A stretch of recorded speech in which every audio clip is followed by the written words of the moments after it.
ये question number 6 कह रहा है कि थिन रॉड है, थिन रॉड नहीं है, सॉरी, रोप है और ये रोप नीचे गिरती जा रही है। तो देखो, कॉन्सेप्ट क्या है कि ये जो रोप है ना, जब ये नीचे गिर रही होगी तो ये एक फोर्स लगाएगी, इम्पल्स लगाएगी। जैसे कभी भी देखा हो, कोई भी ऑब्जेक्ट है, रस्सी है, नीचे गिर रही होती है तो शुरू में वो आराम आराम से गिरती है। जैसे ही वो नीचे बिल्कुल टच होती है ना, वो एकदम पुश मारते हैं इसके ऊपर, रोप के, वो जहाँ पे भी वो पिवॉट होती है, पिटॉट जो भी मान लो, तो जहाँ पे वो चिपकी हुई है उस पॉइंट के ऊपर वो फोर्स लगाएगी। और वो जो फोर्स है, जो जर्क है, वो आता है चेंज इन मोमेंटम के कारण। क्योंकि अल्टीमेटली जो फोर्स है, force equal to D M v by D t ही तो होता है। ठीक है, तो जो मोमेंटम का चेंज है वो हमें डिटरमाइन करता है कि फोर्स कितनी होगी। तो यहाँ पे भी सेम केस है, लेकिन यहाँ पे ना आंसर लाने के लिए हमने काफ़ी ज़्यादा एजम्पशंस किए। एक, कि ये जो रोप है ना, ये डायग्राम में दूर लग रही है, एक्चुअल में बिल्कुल चिपकी हुई है। मतलब इनके बीच में ये जो डिस्टेंस है कुछ भी नहीं है। अगर इस डिस्टेंस को निगलेक्ट नहीं करोगे ना, तो ये रोप एक पेंडुलम की तरह इधर चली जाएगी, फ्लिक करेगी थोड़ी। क्योंकि इसके अंदर नीचे ग्रेविटेशन लग रही है, लेकिन यहाँ पे ना इसकी वेलोसिटी वी से सीधा ज़ीरो नहीं हो रही, वी से कम हो रही है। कम होकर इसकी डायरेक्शन इस ट्रेजेक्टरी में ऐसे करवट पाथ में जा रही है अगर वी की, तो यानी कि वी के ऊपर इस साइड में कोई एक्सेलरेशन लग रहा है। ठीक है, एक्चुअल में डायरेक्शन ये थी वेलोसिटी की, लेकिन जब फाइनली वो रुकने वाली हो गई तो रुकते रुकते कभी वो हॉरिजॉन्टल भी होती है, फिर वो लगभग लगभग वर्टिकल भी हो जाती है, और फिर वो एकदम ज़ीरो हो जाती है। ऐसा नहीं हो रहा, यहाँ पे बीच में करवट पाथ के थ्रू ऐसे जाके फ्री हो जा रही है।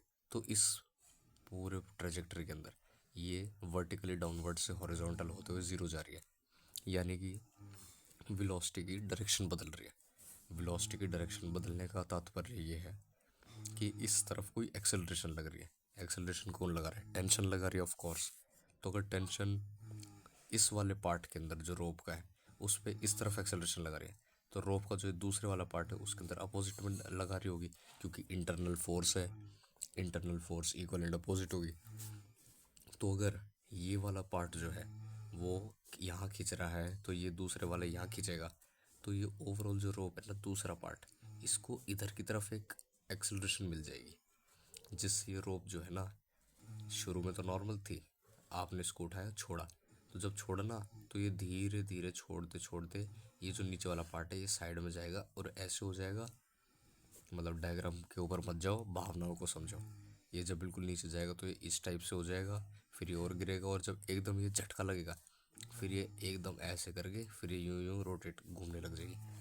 आपने कभी एक्सपेरिमेंट किया हो, कोई भी रस्सी हो, कोई भी धागा हो, उसको एक हाइट पे उठाना थोड़ा दूर करके और उसको छोड़ देना, और आपको उसका बिहेवियर जब दिखेगा ना तो आपको समझ में आएगा कि ये जो है ना, एक गैप दे के छोड़ना ज़रूरी है। मतलब गैप दे के छोड़ोगे तो पेंडुलम की तरह बिहेव करेगा, बिल्कुल जितना ज़्यादा चिपका के हो सके। क्योंकि इन रियलिटी जो है, बिल्कुल प्रैक्टिकल अगर हम देखा जाए तो प्रैक्टिकली पॉसिबल नहीं है कि बिल्कुल चिपका के हम छोड़ें। बिल्कुल चिपका के नहीं, सिंगल स्ट्रिप मान के, सिंगल लाइन मान के हम छोड़े, ऐसा पॉसिबल नहीं है। तो कहीं ना कहीं तो पेंडुलम वाला जो हॉरिजॉन्टल है, हॉरिजॉन्टल कंपोनेंट आएगा वेलोसिटी का, लेकिन वो निगलेक्ट किया जा सकता है। अब ये इस क्वेश्चन के अंदर इसकी कोई ज़रूरत नहीं थी, इस पूरे कॉन्सेप्ट की जो ये बताया गया है कि ट्रेजेक्टरी इधर हुआ है, लेकिन अगर डिस्कशन कर ही रहे हैं तो सारा डिस्कशन करेंगे। यानी कि इसके बाद रोप का गिरना, रोप को ऊपर से छोड़ना, इसका कोई दिक्कत नहीं आएगी। क्या पता इस क्वेश्चन में यूज़ ना रहा हो, लेकिन पेपर में ऐसा क्वेश्चन आ जाए जिसमें यूज़ आ जाए। ठीक है, तो मुद्दे की बात यहाँ पे सिर्फ ये जो कॉन्सेप्ट ना, force equal to D M V, उसका क्वेश्चन है ये। इसको देखो, अच्छे से देखो। इसके अंदर ना क्वेश्चन छोटा है, आंसर भी बहुत प्यारे प्यारे हैं। आपको लगेगा कि ये हो सकता है आपसे, मेरे को भी लग रहा था हो जाएगा, लेकिन ना मैं करने बैठा ना तो मेरे को इसमें सेल्फ डाउट होना शुरू हो गया कि क्या ऐसे भी मान सकते हैं, क्या यूँ भी मान सकते हैं। देखो, आंसर निकालना अलग बात है, पुट कर देना, ऑप्शन ले लेना, हिंट ले लेना, लेकिन एक पूरा प्रॉपर प्रूफ करना वो एक अलग चीज़ हो जाती है। चलो खैर, हमने इसके अंदर ये अजम्पशन कर दिया है कि जो रोप का पार्ट कनेक्टेड है सीलिंग से डायरेक्टली, वो स्टेशनरी है, वेलोसिटी उसकी ज़ीरो है। और जो ये साइड वाला पार्ट है जो अभी तो गिर रहा है वी वेलोसिटी से, लेकिन ये अगले ही इंस्टेंट पे यहाँ पे जाके जुड़ जाएगा और ऐसे चिपक जाएगा और इसकी वेलोसिटी ज़ीरो हो जाएगी। और ये जो है इतने इतने ज़्यादा छोटे टाइम में हो रहा है कि इसके अंदर हमने जो एक कर्व पाथ था, इस कर्व पाथ का जो भी नेचर रहता है उसको निगलेक्ट कर सकते हैं लगभग लगभग। तो निगलेक्ट करते हुए हम कह सकते हैं कि शुरू में क्या था, एम वी मोमेंटम था, एम वी मोमेंटम नीचे गिर रहा था, एकदम ज़ीरो हो गया, फाइनल ज़ीरो। तो ये चेंज इन मोमेंटम है अपॉन डी टी। और यहाँ पे डी एम भी मान लो क्योंकि छोटा ही मास जा रहा है। अब डी एम क्या होगा, ये यहाँ चिपक रहा है, ठीक है। तो ये डी एम है, ये ऊपर से पूरा रहा है, ये ऊपर से पूरा है, ये जो है ना ये डी एम है। और ये डी एम क्या है, ये जो है ना D H into lambda, lambda मान लेते हैं इसकी मास पर यूनिट लेंथ है। तो डी एच इंटू लेमडा ये इसका डी एम है, D M by D T. तो देखो D H by D T क्या हो गया, वापस वेलोसिटी आ गई। तो लेमडा इंटू वेलोसिटी ये आएगा D M by D T into velocity वापस, तो यह आ गया लेमडा वेलोसिटी स्क्वायर। ये है हमारी फोर्स। कितनी अच्छी एक्सप्रेशन है ये, D M by D T into V equal to lambda V square. अभी बिल्कुल प्यार से आ चुकी है। और लेमडा क्या है, M by L mass per unit length, और वी स्क्वायर क्या है। देखो इसके अंदर एक और कॉन्सेप्ट है कि ये जो रस्सी गिर रही है, जब इस रस्सी का पॉइंट एच डिस्टेंस से नीचे गिर चुका होगा तो बताओ पूरी रस्सी की वेलोसिटी क्या होगी। तो इसमें एक बार डाउट होता है कि देखो पूरी रस्सी एक कॉन्टिन्यूस बॉडी है, तो जो कॉन्टिन्यूस बॉडी है, कॉन्टिन्यूस बॉडी के अंदर हर पार्ट की सेम वेलोसिटी होती है। लेकिन अगर हम देखें तो जो टॉप मोस्ट पॉइंट है उसका, किसका, रोप का, वो जो है अलग डिस्टेंस चला है, जो नीचे वाला है वो अलग डिस्टेंस चला है, वो अलग एम जी उसके अंदर फ़र्क आया है। तो उनकी वेलोसिटी सेम कैसे हो सकती है। तो इसका कारण एक ये है कि हालांकि जो पोजीशन है ऊपर वाले पॉइंट की नीचे वाले पॉइंट की वो अलग अलग है, लेकिन वो अलग अलग होने के बावजूद भी हम उसको सेम नहीं मान सकते। क्योंकि अगर हम उसको सेम मानेंगे तो डायरेक्टली तो हम आंसर निकाल लेंगे, लेकिन एक कॉन्सेप्ट बढ़ाने की बात जो है उसके अंदर ये है कि देखो सब कुछ फ्री फॉल हो रहा है, तो फ्री फॉल के अंदर आप ज़ीरो ग्रेविटी फील करते हो या कोई भी फोर्स नहीं। क्यों, क्योंकि एट द एंड जो है बॉडी छोटे छोटे एटम से बनी हुई है और सबके ऊपर फोर्स इक्वली लग रही है। इंटरनल टेंशन, इंटरनल फोर्स, ये सब कुछ तभी आता है जब अनइक्वल फोर्स होती है अमंग द एटम या among the particles of the object. अगर ये पेन है, पेन ऊपर से गिर रहा है, तो पेन जब गिर रहा है तो ग्रेविटी जो है हर एटम के ऊपर सेम एक्सेलरेशन से फोर्स लगा रही है। तो सेम फोर्स है, सेम एक्सेलरेशन है, तो हर एक पार्टिकल इंडिपेंडेंटली भी वैसे ही चलेगा और ग्रुप के अंदर भी वैसे ही चलेगा।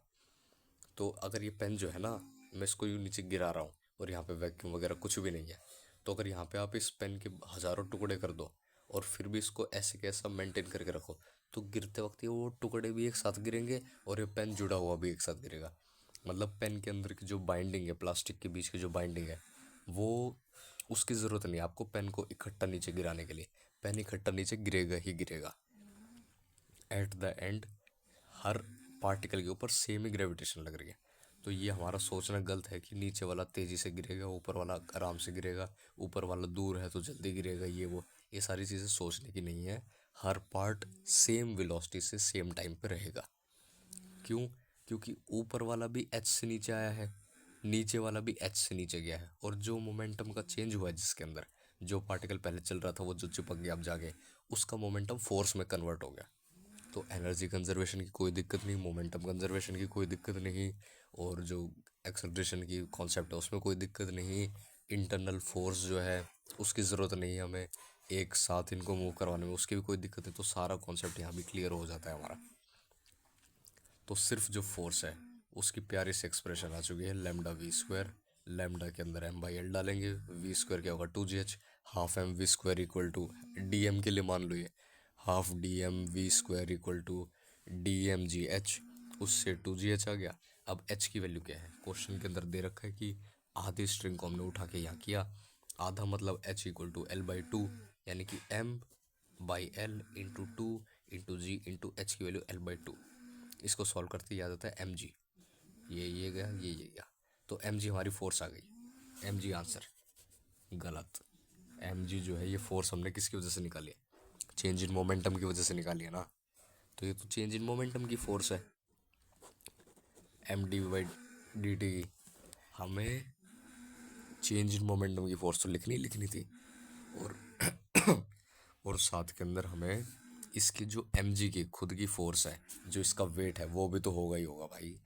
जब ये यहाँ पे नीचे यहाँ पे आ चुका है, तो ये हमने सारी जो कैलकुलेशन की है, ये मोमेंटम की कैलकुलेशंस की है।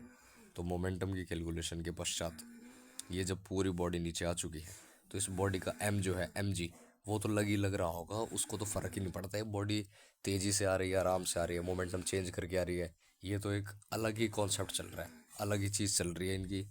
ये तो एम जी लगेगा ही लगेगा, इसको आप छोड़ो फेंको कुछ करो, एम जी लगना ही लगना है। तो ये एम जी थी मोमेंटम चेंज की वजह से, प्लस एम जी इसका एक्चुअल वेट। तो टोटल जो फोर्स हो गई वो 2 mg हो गई, जो इस उसके जॉइंट पॉइंट के ऊपर लगेगी जब ये नीचे गिर रहा होगा। तो ये टोटल 2 mg फोर्स इसकी मैक्सिमम लगेगी। और ये मैक्सिमम पूछी गई थी, हाँ मैक्सिमम पूछी गई थी ना। तो मैक्सिमम हमने ये वी स्क्वायर वाली एक्सप्रेशन बनाई दी है।